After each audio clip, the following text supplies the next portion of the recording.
What is up? Welcome to another edition of the Fantasy Life podcast. I am Marcas Grant, joined by Dwain McFarland. And Dwain, it is that time of the week again. It is rankings time. It is week 14. It is Bipocalypse, Bimageddon, whatever you want to call it. So no pressure on us, right? We just have to help people on a 6-team week with playoffs on the line, make sure they make the right decisions and get into the postseason. No big deal. It's just, it's what we call, Thursday, basically. It's just another day at the office, Marcus. But, the beauty of it is like we're making the same decisions. That's one of the things that I really love about fantasy football. For the most part, like all content creators are engaged, right? They're playing fantasy. Like, I don't think that you have to be good. Like, I prefer it. I think, having skin in the game, makes it, something where, you're just holding yourself, accountable, to the decisions and things you're making. And I always just, I would be doing this research anyway. Like that's the way I look at it. Like I got into this space just because I loved playing fantasy. That's how it all came about. So it's a situation where literally all the research and everything I'm doing, is driving and fueling like the decisions that I'm making. Now they are not always right. Let's just be very clear. There are definitely times where I wish I had taken someone else's advice rather than my own. But I do have a process that I'm trying to follow. So yeah, man, I'm excited. It's like this is what we've been doing this the whole year for, and I get it. Like we're at that moment where the decisions matter more than ever. But that's really why we play, right? We're playing to be at this moment where we can sweat this weekend. Are we getting into the playoffs? Are we advancing in the playoffs? I mean, this is the part of the roller coaster. Like this was the climax to that, I guess it's kind of backwards from a roller coaster. A roller coaster, you have to get the really high hill first, right? To have the momentum for the rest of the ride. Like for the fantasy season, like we're on the big hill right now. Like you can just feel it. You're click, click, click, click, click. Like we're just going up those old school roller coasters where you think, God, am I really going to make it through this? We'll see. We'll see how this weekend turns out. Yeah, hopefully the ride is enjoyable for a lot of folks. Sadly, for some people, it's not. Somebody's got to win, somebody's got to lose. So we are here to help you make the best possible decisions. Again, the process is important. I know people care about results, but all we can do is give you the process, and hopefully things turn out the way you would like. We will go through the rankings, which you can check out, of course, at fantasylife.com. We'll also talk about some negative trends on guys. Also, Josh Jacobs and whether or not the schedule is going to get to him. I know, Dwayne, you had a tweet about that just a couple days ago. So we'll get into Josh Jacobs, too, at the end of the show and whether or not he can continue to be Superman all throughout the fantasy playoffs. But let's start off with teams that look like they're really getting things together offensively just in time for the fantasy playoffs. And we talked a little bit about the Cowboys at the end of the last show, mostly in regards to Dalton Schultz and what he is doing. But Tony Pollard has been very good for a while. Ezekiel Elliott has really started to pick things up in the last few weeks as well. CeeDee Lamb is there. Dak Prescott is getting hot. This team is just rolling. I mean, I know the defense really shined last week against the Colts, but Dwayne, we can't let that overshadow what the offense is doing because these pieces look like they're starting to fit and really starting to click all at the perfect time for fantasy managers. Yeah, absolutely. And I would say, when you and I were kind of having our pre-show back and forth, in Discord, we're chatting about which teams we want. It's not an easy list, Yeah. because there are a lot of teams we could put here. We kind of tried to focus on some teams that maybe haven't been great this season. We've seen some good spots, but really over the last few weeks, we're seeing these signs of life. Like the Bengals could have easily gone here as well. But I think a lot of people know the Bengals are going to be good, right? You've got Jamar Chase on your team, you've got T. Higgins on your team, you've got Joe Burrow. It's a pretty straightforward story, right, with those guys. However, when you look at a team like the Cowboys, we've got Ezekiel Elliott and Tony Pollard sharing the backfield. So it's a really big question. We've got Dak Prescott living off of really, big time efficiency. If you look at the Cowboys, and actually both the teams we're going to talk about here, the way that they're going about kind of turning into, I don't want to call them offensive juggernauts, but like the positive trend we've seen over the last month or so with these teams, it really comes from their balance. Like both of these teams, the Cowboys can run the ball. They can help dictate, the way coverages are going to play, because that's a huge thing this year. We've talked about it multiple times on the show. So I don't think that is just, a coincidence. These teams that are able to get things going, they can move the ball on the ground. And that does really all start, obviously, with the offensive line for Dallas. They're now getting Tyron Smith back as well. He may not play this weekend, but I mean, they're in a really good spot, from that perspective. And I think the burning question really is, can Zeke and Pollard continue to coexist together? And it's a tough one because typically two backs splitting like this much, Marcus, can be hard, right? They can both negate one another. But I do think it can work here in Dallas. One, we know that Tony Pollard, he operates with extreme efficiency. And we saw this last game, or the last two games really since Zeke's been back. Like his role, it's really kind of returned to what it was before, but it's slightly better. It's just better enough, if you will. That's probably not the best way to, say that, but it's just enough of an uptick for Tony Pollard that he's hanging around that 40%, of the rushing attempts. Last week he only had 34%, but that's really because the last drive they let Malik Davis just handle because the Cowboys didn't need to have either of their starters out there. So as long as he can hang around that 40% of the rushing attempts and he's between 40 and 50% route participation, Pollard has the explosiveness to come through. I do think he still has some boom bust, but I think his bust is 8 points, right? The problem is you can never bench him because the boom is still 30, right? He can just go off in so many different ways. He could score 3 long touchdowns in a game. He's getting carries inside the 5. That's the other development that's really good for Tony Pollard here. All of those were going to Zeke earlier in the season. And then if we pivot to Zeke, he's a guy that we had honestly, I had pretty much moved into the RB3 conversation, around midseason. Then he had the injury. But really, if we look back, he's been really good over the last several games. I mean, he's averaging 17.1 fantasy points, over his last 5 outings. Who knew? Most people would not be able to tell you that. So, right. I mean, Zeke really is a mid-range RB2, low-end RB2 at worst. And I do think that the offense is dedicated enough to keeping the running game going that it can work, And I think when you look at Prescott, he's just, the beauty of it is it's all complementary. He's building off of what they're doing. So he's not throwing the ball 50 times anymore like we used to see a year ago. But the Cowboys still run a lot of plays, and his efficiency has been really good. So his yards per attempt are looking really great. And the thing I like about it is it's not like Dak is just having this season that we could have never expected. His yards per attempt are still within reason. He's always been a really good yards per attempt player anyway over the course of his career. It's just better right now. Listen to these, Marcus. So since week 7 when he returned, here is yards per attempt: 8.3, 9.3. He had a 5.8, but that game they got, he had to throw the ball more, 46 passing attempts. 11. He only threw the ball 25 times in week 11, and he threw for 276 yards and 2 touchdowns. And then in week 12, 8.7. And then last week, you did have the perfect combination of still only throwing the ball 30 times, yards per attempt 5.7, but they were operating on a short field, had 5 turnovers from the Colts. So those games will happen, but guess what? He still came through with the 3 touchdowns. So there's just so many ways for Dak to get there right now. And CeeDee Lamb's just playing at an all-time high. This guy is truly turning into one of the alpha receivers in the league. And you even heard about it. They really did a good job of talking about it last week on the broadcast. They're truly moving Lamb all over. They're keeping him in motion. It's really hard for a defense to 100% just say, we're going to dedicate all of these resources to Lamb, because the Cowboys aren't allowing them to. They're dictating how teams are having to cover CeeDee Lamb.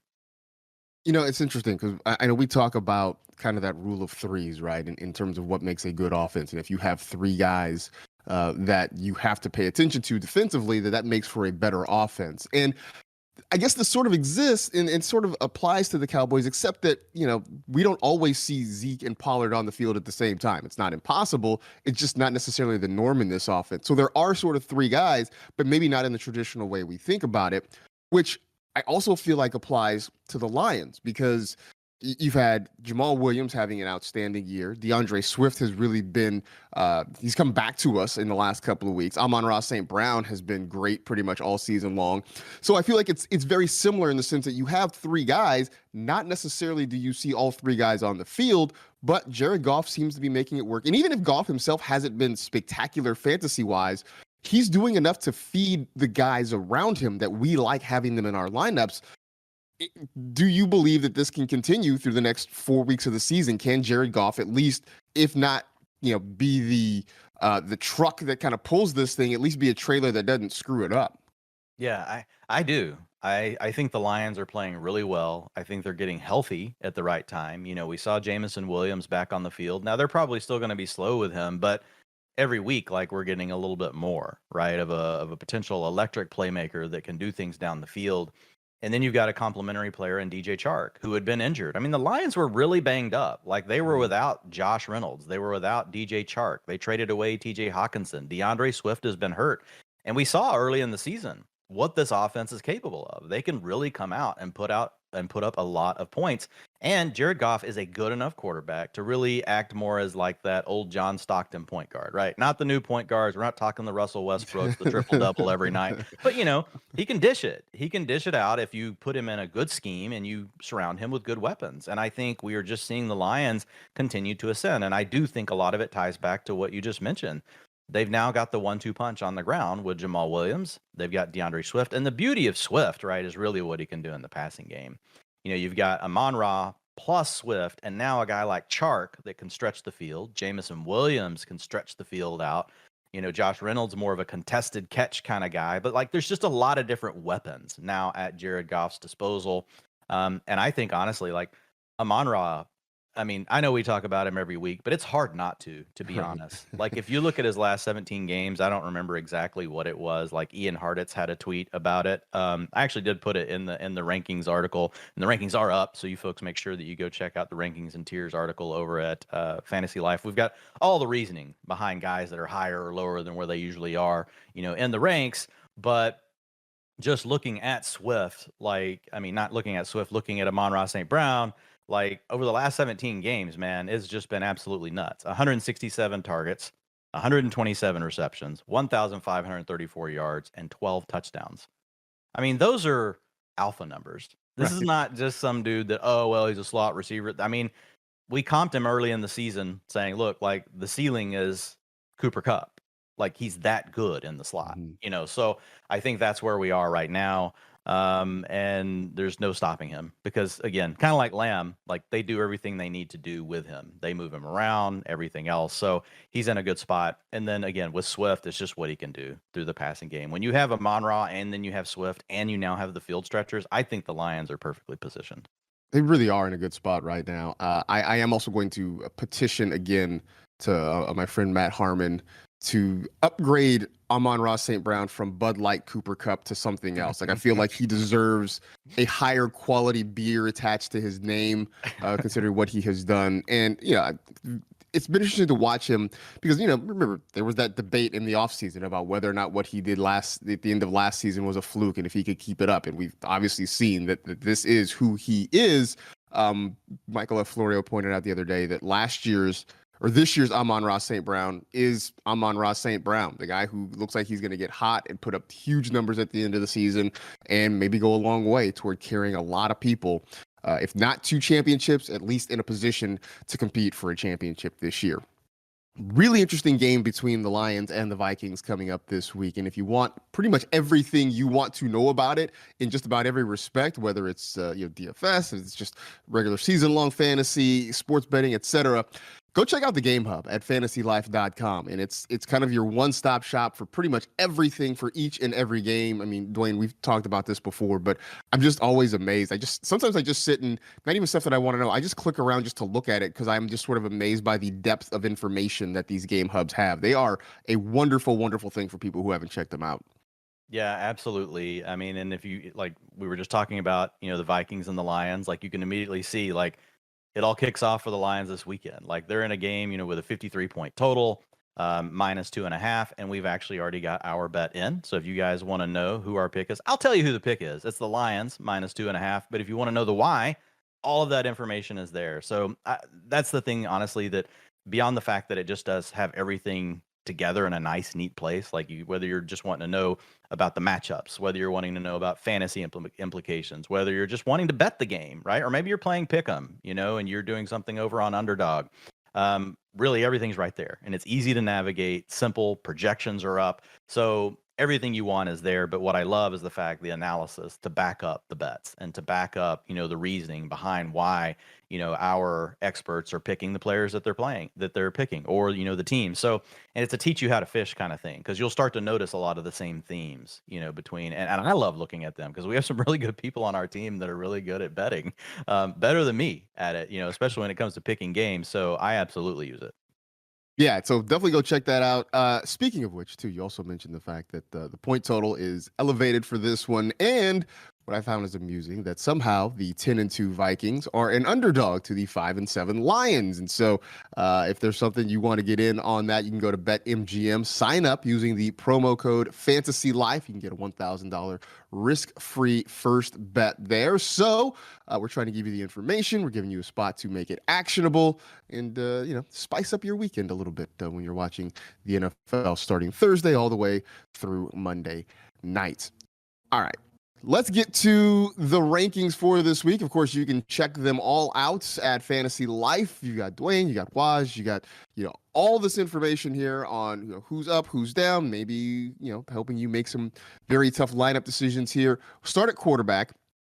And we were going to talk about Dak, we're going to talk about Jared Goff. I think we've sort of covered them, but let's talk about Kyler Murray, who when I was looking this week and trying to figure out, who are players maybe to avoid, to be concerned about, on paper, going up against the Patriots seems like it would be not a great situation for Kyler Murray. Defensively, New England has been pretty good all year long, but at the same time, Kyler has been so good that you feel like he is maybe not matchup proof, but you don't worry about him quite as much. For you, how do you approach Kyler Murray's potential this weekend?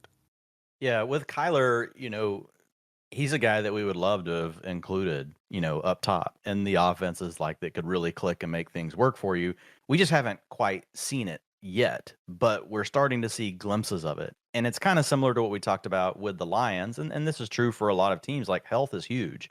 And so for really the first time in the last game, we saw DeAndre Hopkins as well as Marquise Brown available. And so we're going to have both of them. We'll see if Rondale Moore comes back. He did not practice on Wednesday. Zach Ertz is gone, but James Conner can be an okay option underneath in the passing game. And then we've seen Greg Dortch actually fill in admirably for Rondale Moore. So he's really got these different weapons that can make it all work, right? Marquise Brown can beat you over the top. He's also shown that he's got a different gear, this year playing great. Like he had a 31% target share in his first game back. So then you look at DeAndre Hopkins, like he can beat any sort of man coverage. He's the throw it to me, doesn't matter if I'm open or not kind of guy that can help you move the chains.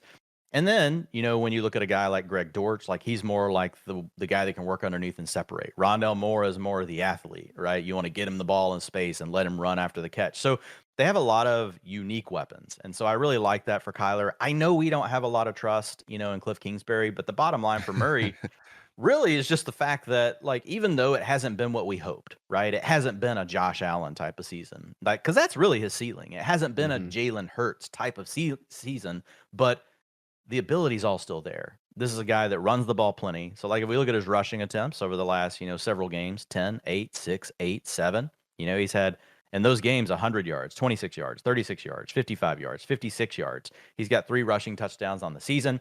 We know that the Patriots like to use a lot of man coverage. Teams that run man coverage are at great risk of a quarterback torching them, especially a guy like Kyler that really there's not many spies that can hang with Kyler, right? At least if you spy Josh Allen, you can maybe slow him down. He's probably going to truck your spy. They can probably get to him. Like Kyler is just one of these guys, like you give him the right angle, like he can go 70. And I think people forget that, right? There's not a lot of designed rushing attempts for him because he is a smaller guy. So I don't think they want to expose him to that kind of thing. So he doesn't quite get the rushing volume that we like, that we get from a Josh Allen, or that we get from a Lamar Jackson or Jalen Hurts, or Justin Fields, right, is the most recent one. But like the underlying big playability is still there for him at any moment on the ground. And now when you give him these weapons, like there's still the possibility, Marcus, that any game, like we could see a 300-yard passing game and 100 yards rushing and 4 touchdowns. Like, so it's really hard to ever push Kyler any further than like out of the top 8 or 9. Like it's just really a struggle for me because of that, even though the Patriots have shown to be a good defense. But again, it goes back to those weapons. All those weapons that we talked about, I feel like they're uniquely capable of beating the Patriots with whatever game they want to play. The Patriots are historically known for wanting to take away one player. Well, the beauty for the Cardinals is they've got multiple guys that they can go to, specifically with Hopkins and Brown. You can't take both of them away. You can't double them both all game, right? I mean, I guess you could. Maybe that would be the right idea, but that's a good scenario in my opinion, for Kyler. And he is a guy that could still potentially be a league winner in my opinion. So yeah, I've got him inside my top 8 this week. I I struggle, man, to find any way to have a guy that has the skill set he has and still not get excited about him, even though, and we say he's disappointed, but really has he? Like his floor has still been really good. This is a guy he's still scoring over 20 fantasy points per game, which is not an easy feat this year with what we've seen with quarterbacks.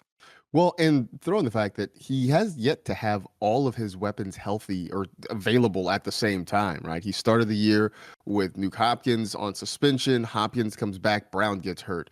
Brown comes back, Zach Ertz gets hurt, Rondale Moore gets hurt. So we still have yet to see this offense completely intact, and yet somehow Kyler Murray's still putting up about 20 fantasy points per game. I guess that's not so bad when you start to look at it from that perspective. Joe Mixon was able to practice on Wednesday, so it looks like he's trending in the right direction toward being able to play this week against the Cleveland Browns. Now, the matchup is great because the Browns' run defense has been awful pretty much all year long. I can't remember if we talked about this or not, but the fact that Mixon is, I think, undoubtedly more talented than Samaje Perine, but that offense just seemed to keep going. It didn't really seem to lose a step when Perine was in there versus when Mixon was in there. But we know that if he is back and healthy, he is the guy, and I think we just feel confident because we know he's going to get that volume. The matchup is good. Things seem to be pointing up for Mixon as long as he's healthy. Yeah, I think you hit on a few key things there. Number one, like we did have Zach Taylor just basically come out and put everything to rest yesterday. One, he's cleared concussion protocol, so he's going to play. But number two, it's funny, like you'll see coaches, like it's almost like they see the question coming. Like they know, like the questions are going to be, is this now a split between Mixon and Perine? Like he just like, nope. He's like, Joe Mixon's our star running back. He scored 5 touchdowns the last time he played.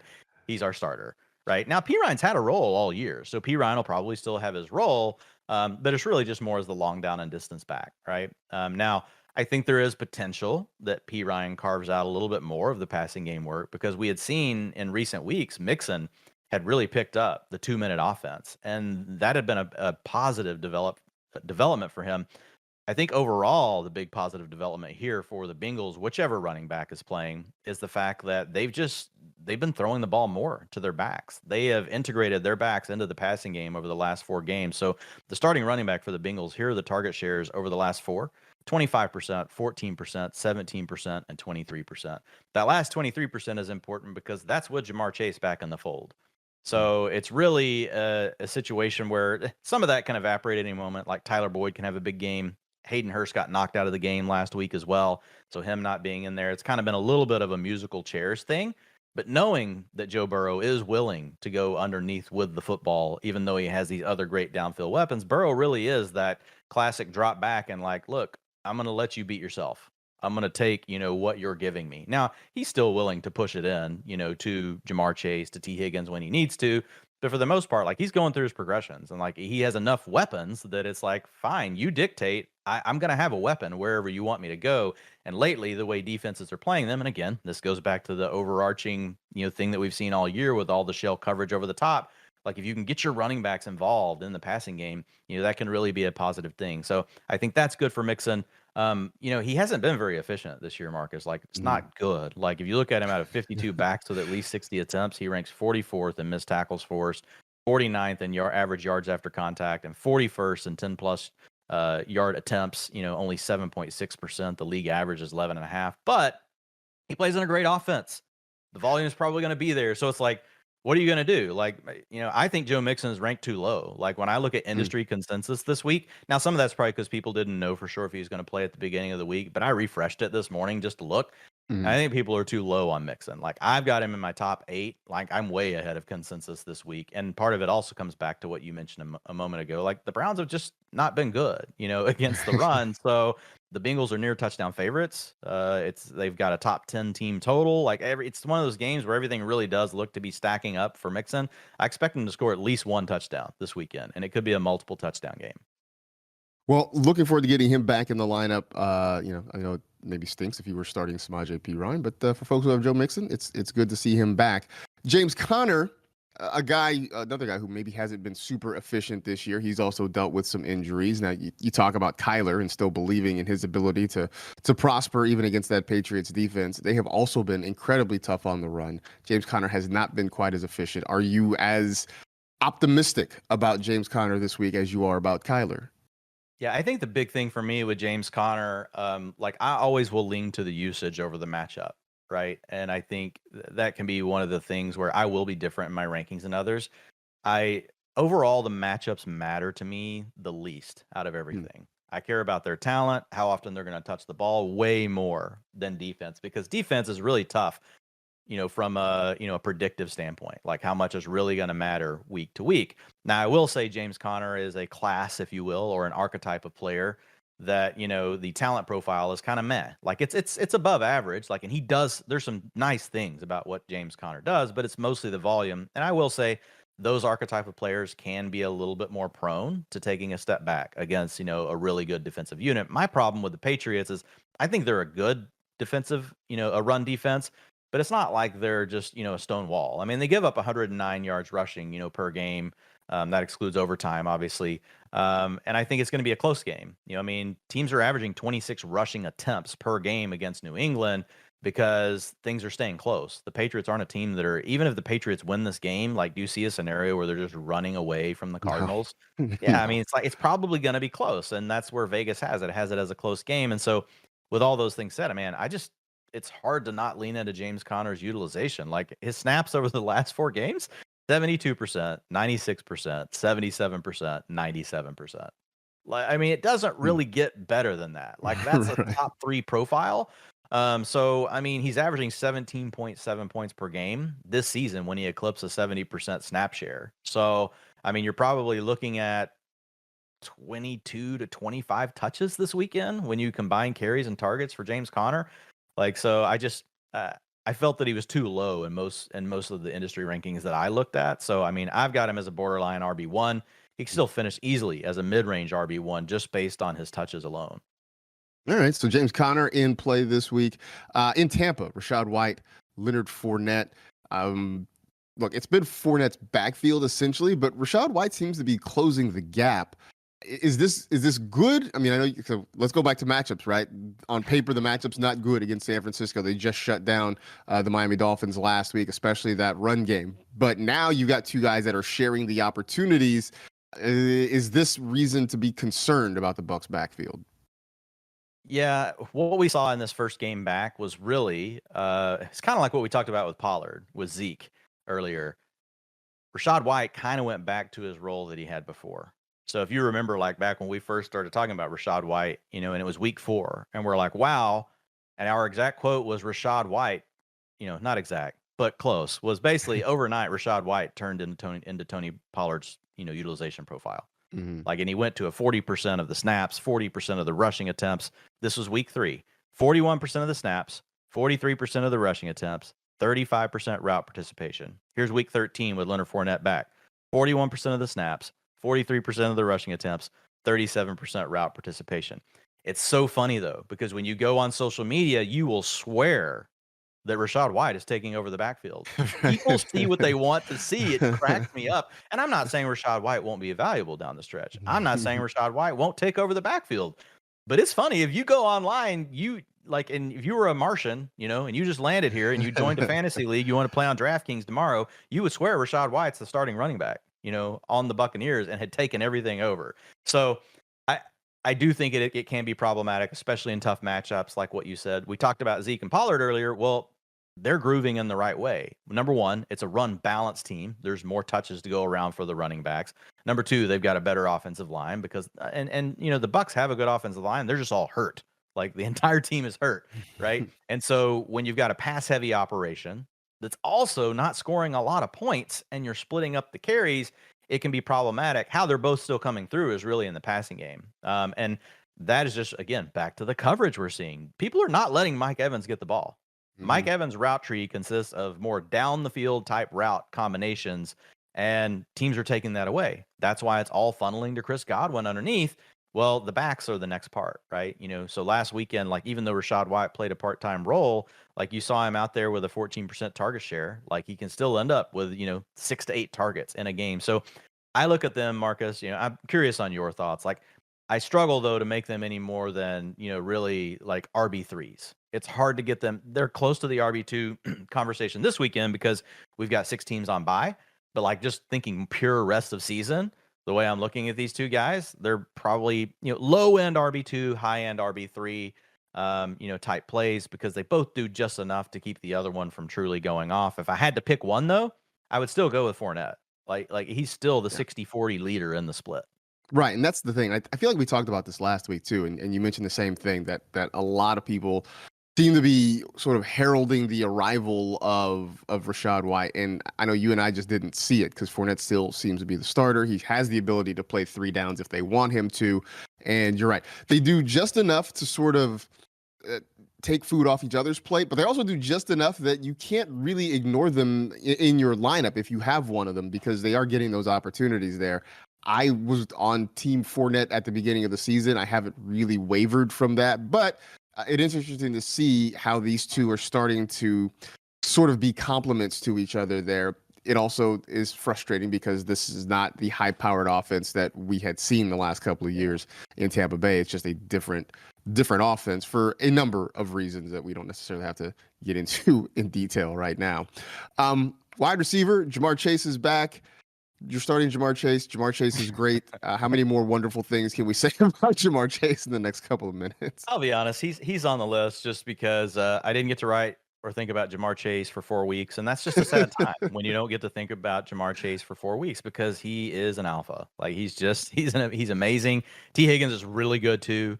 So this is a great passing game. But if you had any doubts about the health, you don't have to worry about it. Like he came back immediately and posted a 27% target share in an offense with a lot of target competition, with T. Higgins, with Tyler Boyd, with the running backs we've talked being more, involved. I know, like when you look at the Browns, they've been a little bit better against the pass than they have, the run. But overall, like he has the 6th best matchup grade, an 89.4 over at PFF. If you look at their wide receiver cornerback matchup tool, which I like because it blends like how often they think Chase is going to face each cornerback, right? Because we know that most of the time shadows don't really happen. And so it's really, okay, how often do we think Chase will play against the left corner, the right corner, the nickel, or, you could have a team that moves them around.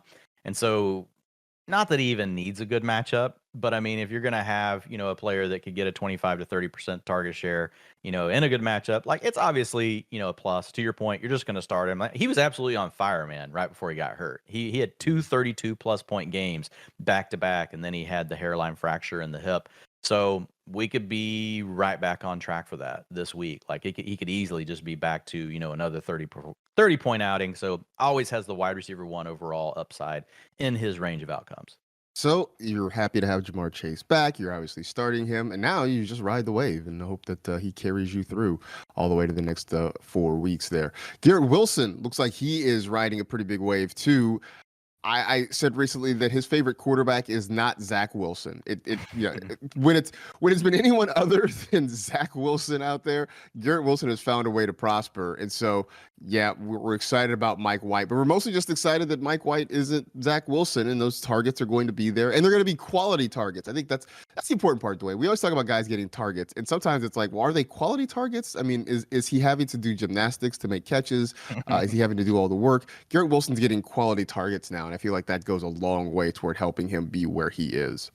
Yeah, it's that old debate, that I always like to ask, like someone, you see the debates, especially in preseason when everybody's doing their preseason rankings. And, the one I always like to throw out there, I was like, well, what's a Patrick Mahomes target worth? Right? Versus, a Kenny Pickett one. There's a difference. There's just a difference, Yes, we care about talent the most, but, the quarterback, that can lead you into space, especially for players like Garrett Wilson. Like Garrett Wilson's game is built on speed, quickness, the ability to get open in these tight spaces and create enough room. And if you've got a quarterback that can hit him, at the appropriate time while that space that he's created is still there, and then the next level of his game can kick in, right? Then that after the catch ability can turn on. If you've got someone just heaving, 50-50 balls to a guy like this, throwing it late out of his break, like it just really doesn't help him in any way. Number one, he's not a big player. He's probably not going to win a lot of contested catches. He's very athletic. He'd probably surprise us in that area, but it's not what you want him doing. And then you negate his ability to really do what he does best, which is just really put defenders in a blender right after he catches the ball. So, but man, he is really demanding targets. He's got a 27% target share or better in 3 of his last 4 games. wide receiver 14, wide receiver 76, wide receiver 4, and wide receiver 9. Like, he is really cooking. This sounds a lot like Amon-Ra St. Brown, honestly, at the end of last season. Like, I think if you have Garrett Wilson on your roster and you've made it into your fantasy playoffs, or you're about to make it in this weekend, you're in a really good spot. I think you've got a player that can really do a lot of good things. And historically, like going back, to 2011 and just ranking Garrett Wilson, versus, some of the other players. So if you look at it, like, he's in the top echelon. Like, he is up there with some of the best names that, like, we've really looked at. I mean, this year he already ranked 16th overall in yards per route run. And he's just recently been able to boost that because he's had a quarterback that, what you just said, can actually get him a quality target. He's been dealing with someone that can't. Targets per route run, 23%. So over the last 2 games with Mike White, 22 targets, 13 receptions, 257 yards, and 2 receiving touchdowns. Could have possibly been 3 and about 300 yards. They just missed another huge connection last weekend down the sideline. I know a lot of people are like, well, it's the Bills. The Bills, they're the guy. They shut down Mike White last year, and that's true. Mike White could regress. Like, he's on a high right now. Like, he's got 2 games in a row where he's thrown for over 300 yards. But Mike White didn't have Garrett Wilson last year. Mike White, didn't have the weapons that he has around him. Elijah Moore starting to play a little more. Okay, like, we'll just stop Elijah Moore. We'll set him back aside. But, like, I don't think Elijah Moore suddenly woke up and he's not good at football anymore. But if you look at the Bills' underlying, Marcus, like, yeah, they have the number 7 PFF, coverage grade at 73.2, but that's down to 17th over the last 4 games. And quality receivers, they have beat the Bills up. So listen to this. Week 12, the aforementioned Sun God, 10 catches, 128 yards, and a touchdown. Amari Cooper, week 11, 8 receptions, 113 yards, 2 touchdowns. Week 10, Justin Jefferson, 10 catches, 193, and 1. So again, this is one of those things where it can really be chicken or the egg. You go look at a team, oh man, they're really good against the pass. And then you go look at all the receivers they faced before they faced these 3. And you're like, well, no crap. Like, anyone is probably good against the pass. But then when you face these guys, they've all gone off. And I think Garrett Wilson, obviously we're not putting him in Justin Jefferson's, tier yet. But I mean, Amon-Ra St. Brown, we wouldn't have put in that tier yet at the end of last year when he was doing what he did, and look where he is. And then Amari Cooper, has stepped forward and had a nice season this year, but he's not like a complete alpha, and he had a huge game, against the Bills. So I don't care about the Bills secondary. Like, I'm leaning into what Garrett Wilson's done over the last few weeks. Like, I have him as a wide receiver 15. Like, I just keep on keeping on as far as just keeping him ahead of industry consensus, like, every week. Like, I'm like the guy, like, just because he shows me something new every single week. And so, like, he's trying to push his way into the top 12, a rookie. Yeah, it's been interesting. It's been fun to watch Garrett Wilson. I know the season started with us wondering, which of the 2 Ohio State rookie receivers we wanted between Garrett Wilson and Chris Olave, and the answer was yes. So that's been working out pretty well for us. You talked a little bit about the Browns and Amari Cooper, and that first week with Deshaun Watson back was not a lot of fun. Now, the Browns ended up winning because their defense pretty much handled things against Kyle Allen and the Texans, but you would imagine going into this week against Cincinnati, they are going to need that passing game to step up and produce. Do you think it gets better in week 2? Was this just Deshaun Watson shaking off the rust from not having played in 2 years? Yeah, I think it's that, and we can't guarantee, right, that the rust will just be completely gone like after 1 game. But I do lean in to the fact that Deshaun Watson was a really good quarterback for multiple years. Like, it's tough for me to think that he just all of a sudden can't play. Could he have a bad stretch? It certainly could happen. I mean, where do you stand on it? Like, I struggle, like, to just assume that it's going to remain this bad. And Cooper, like, even though, like, it was a struggle, like, he had a season high 43% target share, right? So we've seen some really good things with Jacoby Brissett, and the timing was obviously better between those 2, but the targets were there this last weekend. Now, you mentioned earlier, like, quality targets. Like, Watson has got to give him quality targets. What I noticed in the game, I don't know if you had a chance to rewatch it, it looked better in the second half than it did in the first half. The first half was terrible. Like, everything was at Amari's feet. So I don't know. I tend to lean in the fact that we've got a long resume with Watson and things will level out. I don't know exactly when, but what are your thoughts? No, and I think that was, for a lot of us, that was sort of the approach that I was taking with Deshaun Watson. When people asked me if they should be starting him in week 1, my thought was, it's been a long time since he's been out there on the field, and just emotionally, physically, you're just not sure where he's going to be. I didn't think it was going to look that rough as it did, but I also didn't think he was going to come back and immediately drop, 300 yards and 3 touchdowns. So I was, telling people to be cautious about it. I think that sort of bore itself out over the week. I don't know that he comes back and gives you 300 yards this week, but I do think it's a process where I think he gets better. It's just the reacclimation to being on the football field. And what you said, I think, is maybe the most cogent point, in that we have seen what he can do, right? We saw those years in Houston and how good he was. And we're talking about a guy who was a top 5 quarterback when he was at his peak there with the Texans. And I don't think that just evaporates all of a sudden, but I do think it takes maybe a couple of weeks to sort of get him back on track. I think this is a week they will need him, because the Bengals, we know, can score points, and they're going to have to try to match points with him. So I think that bodes well for Amari Cooper. I would feel a little bit more comfortable playing Cooper.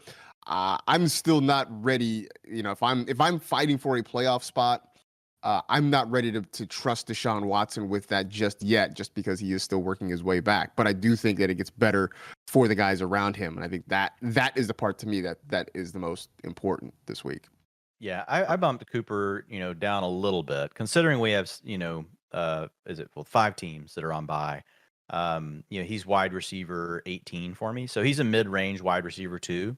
Like, he's really been a high-end wide receiver 2, low-end wide receiver 1 all season, even on full slate. So he's a little bit down, and that's just, accounting for there could still be a little bit of roughness to the game of Watson. And, the Bengals are pretty good. They allow the 3rd fewest receiving points per game, and that's in a PPR format and non-overtime play, this season. So they've just also had a really good secondary. I do tend to lean into the fact that it has a good chance still to shoot out, though. Again, like, I care more about players than I do matchups. But it's all part of the equation. So I think mid-range wide receiver 2, just slightly toning down your expectations around Amari. Hey, let's talk some Keenan Allen here, because he's back from injury and looking kind of like Keenan Allen again. I always say there's a handful of guys that we really take for granted. Mike Evans is one. Keenan Allen is another. He's just steady. I mean, who doesn't want 1,100 and 1,200 yards, 6 to 8 touchdowns? That's generally what he gives you over the course of a full, healthy season. And here it is. I mean, he's just a talented player with a very good quarterback and an offense that really isn't all that bad. It's just, I don't really have much great to say about him beyond that. I mean, it's just nice to have him back, and especially for people who had to wait weeks and weeks and weeks for him to get back in the lineup, it's just nice to see him healthy and out there again. Yeah, I think the big thing for Allen is the health. We know he's healthy. We've seen 3 games in a row: wide receiver 19, wide receiver 21, wide receiver 11. So, I mean, he's in that wide receiver 2 conversation, which is probably what you drafted him to be. You probably thought he was a mid-range wide receiver 2. He's right in that range. He has a 24% target share over those 3 games. And, he's also on a team that we know wants to remain pass heavy. They're trying to fight to get into the playoffs. Like, I don't understand. I really don't. I don't understand how the Chargers can continue to lose these games. Like, I just don't, I don't get it. It's like, I keep hoping and keep thinking, wow, this team really is talented. This team has a good quarterback. There's so many things that are positive. And no, we just keep getting these disappointments as far as their ability to post W's in the win column. But it's a matchup with the Dolphins this weekend. So it's another chance for them to step forward, Marcus, and maybe show us that they have something. At a minimum, they're going to have to try to score points, losing or winning. They're going to have to try to score a lot of points. It's a top 2 game total on the slate. So I have Allen as that mid-range wide receiver 2. But just knowing that, like, when you're getting the kind of targets and things he's doing in such a pass-heavy offense, because a 24% target share in say, for example, the Cowboys offense wouldn't be great necessarily, right? It'd probably be like 5 or 6 targets. A 24% target share on the Chargers can be 10. So, I mean, there is a difference in the offense that you're playing in. And so anytime you have a player like that can get 10 targets, that we know, to your point, underrated, is a good player still, he can come through with 100 yards and 2 touchdowns at any moment. And so Keenan Allen really is a guy that needs to be in all starting lineups. Absolutely. And a game that, as you mentioned, the Chargers are going to have to score points to stay in there with the Dolphins. So that likely means them throwing the football, if not to Austin Eckler, then to Keenan Allen, having both of those guys be very involved this week. Pivot to tight ends. And Mark Andrews has missed some time with an injury and just really has not seemingly been the same. He's been kind of just like an average tight end since he's come back, and not the guy that you probably spent a very high draft pick on. Now he's not going to have Lamar Jackson, at least for the next week or two, possibly up to 3 weeks. Do we still believe in Mark Andrews, even with Tyler Huntley at quarterback? Yeah, so Andrews, there's something it's got to be health related, Marcus. Like, so, I mean, Yeah. if we go back to like the early part of the season, in week 2 gave you 25.7 fantasy points. Week 3, 28.9. Had a weird dud in week 4, and he wasn't targeted a lot, so probably just a defense completely trying to take him away, 3.5. Then in week 5, though, bounces right back with 22.9. Week 6, 23.6. At that point, it was still really 1A, 1A, him and Kelsey. Like, Kelsey was still the guy that everybody ranked 1, but there was a tier, right? And Mark Andrews was still in it. But since then, in that game, he picked up a knee injury, and then he came back and played anyway in week 7. He was out there for 91% of the routes, but he scored 0.4 fantasy points. Like, he clearly was not himself. So he was on the injury report with a knee injury. Then they shut him down for the following game with a knee injury, and then he came back questionable for the next game. And so here are the last 3 games. He's been out there plenty. Route participation is 97%, 95%, 88%. And also the targets haven't necessarily been bad either. Like, for a tight end, actually, these are still elite target shares, 26%, 24%, and 22%. So my thought process on Mark Andrews is he's probably just event. Now, who knows? There are sometimes these guys suffer injuries, and we'll hear about it after the year. That's usually when you hear about it. They're told not to talk about it to the media. So what will happen is you'll hear them, because they also want to, at that point, they want to be like, look, guys, I know year was kind of down. I was playing with a small tear in my MCL. Like, there could be something like that going on with Andrews. But more likely, like, it's an injury that hopefully he's getting better, right, as we go along. And so I do still think, like, I wanted to put him in the article today just because I know, to your point, it's been frustrating. You've just got a normal tight end. You don't have, like, Superman, in the going, through the turnstile, doorway, and then he comes out, he rips off, his trench coat, and he's got on a cape. Like, you don't have that anymore with Mark Andrews. And so it was a big advantage early in the season. But if you have him, obviously you're just going to keep starting him. And there is hope. Like, he's playing well enough to still demand the targets. He's just not getting all the yards afterwards. And then, like, the last thing I would say here, as far as Tyler Huntley goes, like, I was looking at a tweet a minute ago before we started, like, because I knew, there's certain things, you can just go search Twitter. You're like, I don't even need to look this up. Like, it's going to be on here. I just search Mark Andrews, Tyler Huntley, and Matthew Betts has us covered. That's at the Fantasy PT. He also does some cool stuff with injuries. Like, he's a great follow. But here are the games with Tyler Huntley: 8 receptions, 73 yards on 10 targets. 11 receptions, 115 yards and a touchdown on 11 targets. 10, 136 and 2 on 13 targets. 6, 89 and 0 on 6 targets. And then 8 for 85, 0 touchdowns on 16 targets. So he's going to see the targets. Like, the targets are probably coming.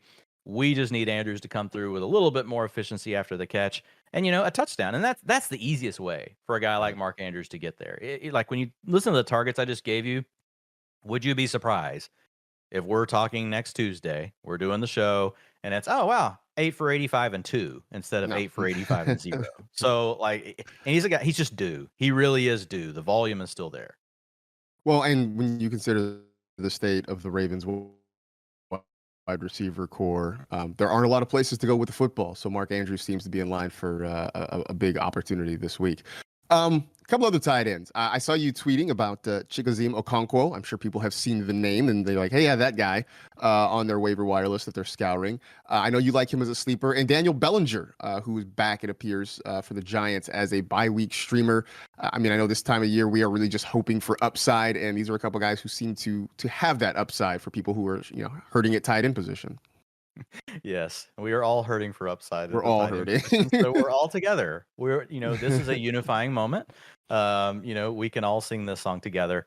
But yeah, I mean, with Okonkwo, like, the really interesting thing is after Treylon Burks was injured last week on that great catch in the end zone, he got the concussion, he scored the touchdown. It reminded me, Marcus, of that playoff, or I can't remember if it was a wild card game or the 49ers were trying to get into the playoff. I think it was a wild card game against the Packers in like 98 or 99. And Terrell Owens goes up between those two defenders and just gets totally crunched, but hangs onto the ball. He didn't suffer a concussion. That's what that Burks play reminded me of. It was just so interesting because Burks, like on the high end of what I thought, his outcomes could potentially be watching him and looking at his data from college. It was like, he could turn into like, this is a big dude that can run after the catch. That's Terrell Owens. Owens was never like this super duper route runner, but he was a guy that, you put him on a slant, you put him on crossers, you put him on deep ends off of play action, you get him a little space, you get him a little bit of room. Very, very tough guy to bring down, can win in contested catch situations. So I thought that was really good for Treylon Burks. But the interesting part of where I was going here is once that injury happened, we actually saw Okonkwo up to 78% route participation. And so the Titans had to turn somewhere. And they really turned to what had been their number 2 tight end behind Austin Hooper. So I think that says a lot about him. If you look at that route participation, that's really good. So if we have Burks out of the lineup this weekend, I do think there's potential. We could be falling into the Albert Okwuegbunam trap I saw you tweet that. And I was filled with equal parts hope and fear when I saw that. I mean, maybe we could call it Okwuegbunam here from here on out. Like it flows. Okwuegbunam. You've been Okwuegbunam. Yeah, I'm down with that. But I mean, all we can do is go with the data we have. And so when you look at, the tight ends that have at least 100 routes this season, he's looked really promising. His targets per route run, 25%, that ranks 3rd. If you look at his yards per route run, 2.75, that is 1st. And then his PFF receiving grade is 79.5, that is 5th. And so if you historically go back and comp all of those numbers, it's not just a this season thing. Those are numbers that would put you as a high-end tight end every single year going back to 2011. Now, again, he's still got work to do. He's still got to earn, more opportunities.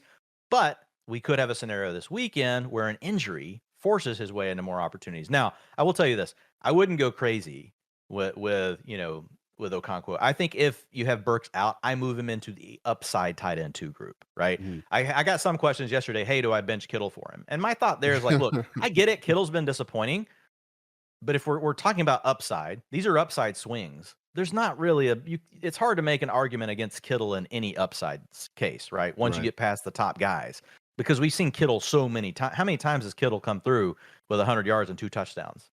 Way more times than we've ever seen, from Okonkwo. So it's a scenario where I like him. If Burks is out and you're in a situation where you need the upside and it's like him or Tyler Conklin, then yeah, I'm going to lean to the rookie. I'm going to go with the guy that's flash, if Burks is out. But again, it could be risky. It could have just been a matchup thing. We could see Burks not play and him still only see 25% route participation. We don't know for sure what they'll do. Right.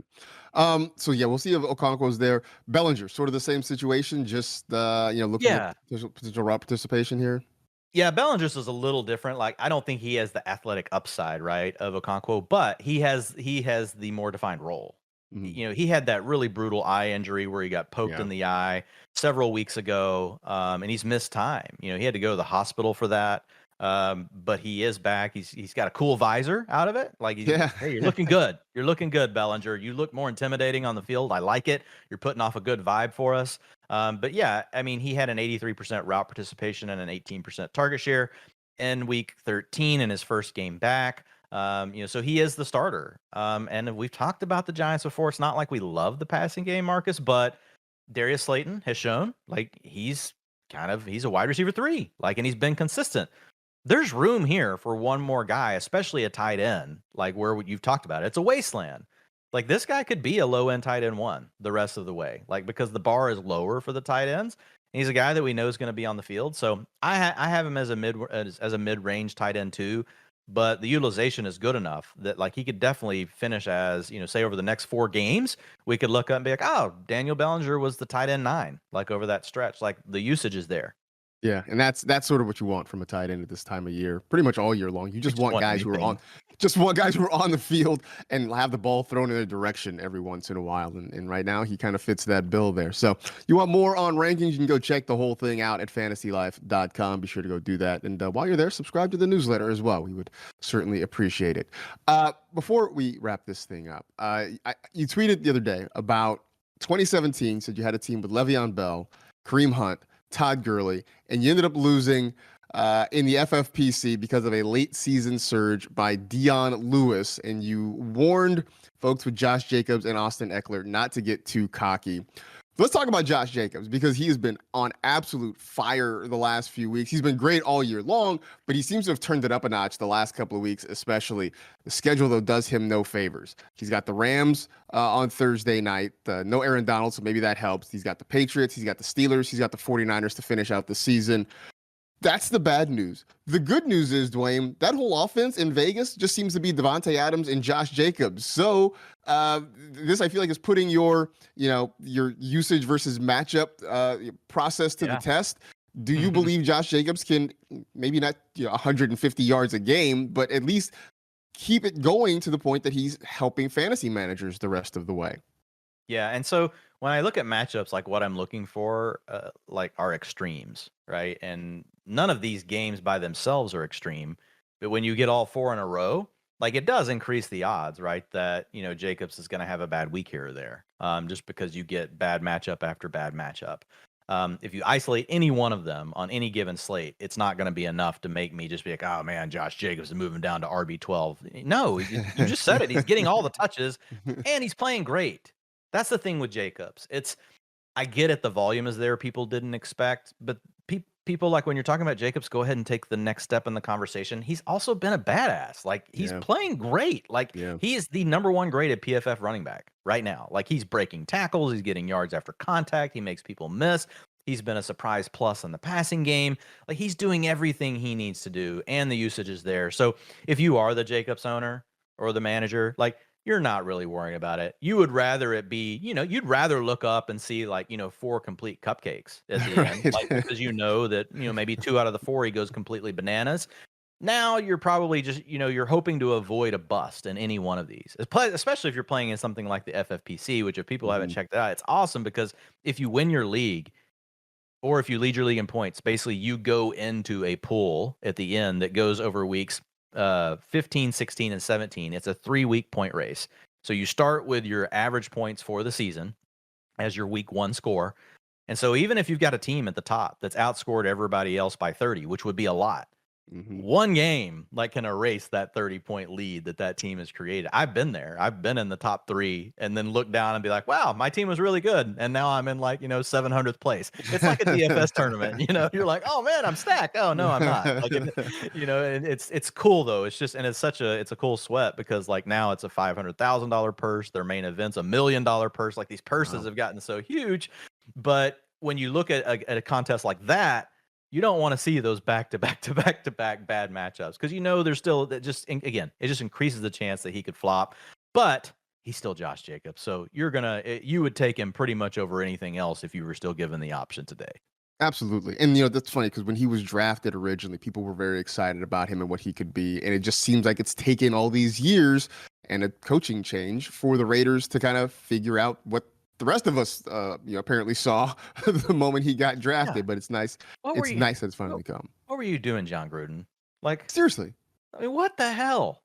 You spent a first-round pick on the dude. One of the only, looking back, maybe the only first-round pick you've ever hit on in your life. Yeah. Mike Mayock. And you put the guy into a committee with, look, I'm a Texas Tech fan. I have tuition money that goes there for my son. But, what was the running back? DeAndre Washington. Is that right? Am I saying the right one? Yeah. Yep. Splitting time with him, who was the other back? Jalen Richard, got to get all these little guys, got to get all these other pieces. Man, dude, just give the ball to Josh Jacobs. What were you doing? Give him the ball. He's already, on pace to crush his career high in receiving yards. He's already got his career high in rushing yards, probably going to get a career high in touchdowns. He's been amazing this year. And reminds me that if you see somebody who gets an inordinate amount of snaps in the Hall of Fame game next year, maybe we think about drafting them high too. Oh my God. Talk about the biggest overreaction in the history probably of fantasy football. Seriously. A micro, an island game, the first island game we get.